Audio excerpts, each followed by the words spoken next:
तेजी के साथ एक जी जी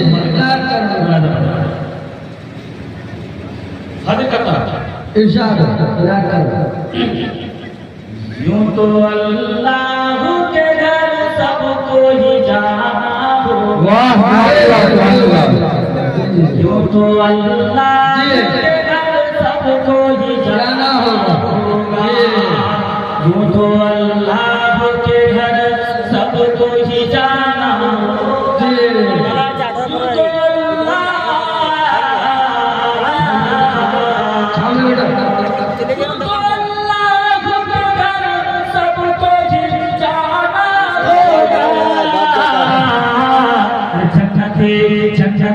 झकझके सिर्फ मोहम्मद का दीवाना। सुभान अल्लाह, नाराए तकबीर, अल्लाहु अकबर, नाराए तकबीर, नाराए तकबीर।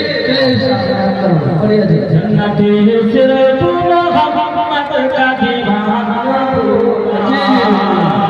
और ऐसे खतर दुआना ये क्या के हवाले से ये शेर हाजिर करता हूँ। इरशाद इरशाद। अगर ये आप करिए इंशाअल्लाह ये पूरा दुनिया पहुंचा इंशाअल्लाह।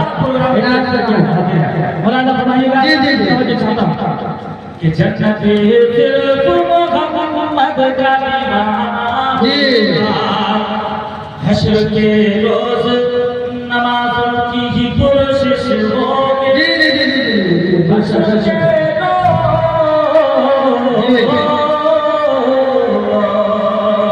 हश्र के रोज नमाजों की ही कोशिश होगी। हश्र के रोज नमाजों की ही कोशिश होगी। कोई हीला बहवाला बहाना होगा। कोई हीला बहवाला न बहाना होगा। कोई हीला बहवाला न बहाना होगा। जन्नत सिर्फ मोहम्मद का दीवाना होगा। बेशक बेशक।